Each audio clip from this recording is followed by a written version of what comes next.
This video is sponsored by Tanishq School of Nursing.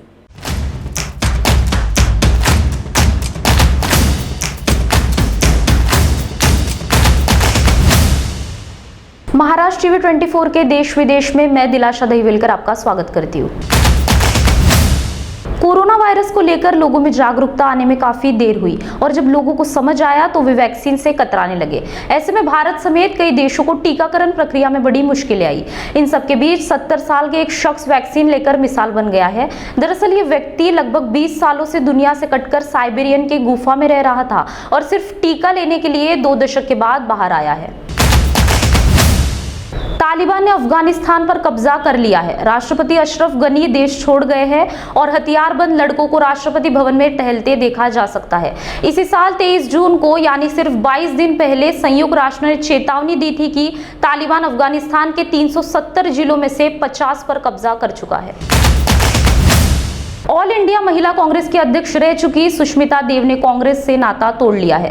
पहले उन्होंने party का WhatsApp group छोड़ा, इसके बाद अब उन्होंने ट्विटर के बायो में खुद को कांग्रेस के पूर्व नेता बताया है। उन्होंने सोनिया गांधी को अपना इस्तीफा भेज दिया है। आपको बता दें कि लंबे समय से वो पार्टी से नाराज चल रही थी। असम विधानसभा चुनाव के दौरान भी उसकी नाराजगी की खबरें लगातार सामने आ रही थी।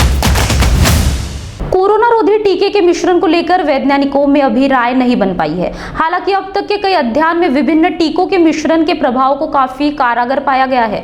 कई वैज्ञानिक एक ही टीके की 2 खुराकें लगवाने के बजाय दोनों खुराक में अलग अलग तरह के टीके लगवाने की सलाह दे रहे हैं, तो कुछ वैज्ञानिक ने इसके प्रति आगाह भी किया है। कोरोना वायरस की दूसरी लहर के चलते देश भर के कई स्कूल मार्च से बंद चल रहे हैं, लेकिन अब मामले में कमी को देखते हुए धीरे धीरे स्कूलें खोली जा रही है। इस कड़ी में आंध्र प्रदेश के स्कूल भी सोमवार से खोले जाएंगे। कोरोना वायरस की महामारी की पहली लहर के बाद स्कूलों को फिर से चरणबद्ध तरीके से खोला गया था। तब पिछले साल नवंबर में कक्षा 9वीं और 10वीं के लिए स्कूल खोले गए और कुछ महीने बाद जनवरी और फरवरी में अन्य कक्षाओं के छात्रों को भी अनुमति दी गई। प्रधानमंत्री नरेंद्र मोदी ने लाल किले से दलित, पिछड़े, आदिवासियों और सामान्य वर्ग के गरीबों के आरक्षण का संकल्प दोहराया है। नीट में ओबीसी आरक्षण और संविधान संशोधन विधेयक पारित करने के बाद प्रधानमंत्री ने इस ऐलान ने विपक्ष की चुनौतियां बढ़ा दी है। विपक्ष अभी तक ओबीसी को लेकर सरकार के हर फैसले का समर्थन करता रहा है। पेगासस और किसानों के मुद्दे पर सरकार के गतिरोध के बावजूद विपक्ष को संविधान संशोधन का समर्थन करना पड़ा, पर जातीय जनगणना के जरिए विपक्ष को पलटवार का मौका मिल गया है। हाल ही में खत्म हुए संसद के मानसून सत्र में हुए हंगामे को लेकर रविवार को 7 मंत्रियों के एक प्रतिनिधिमंडल ने राज्यसभा के सभापति वेंकैया नायडू से मुलाकात की। सभापति से मुलाकात कर प्रतिनिधिमंडल ने 11 अगस्त को सदन में हुई घटना को लेकर विपक्षी सदस्यों के खिलाफ कार्रवाई की मांग की है।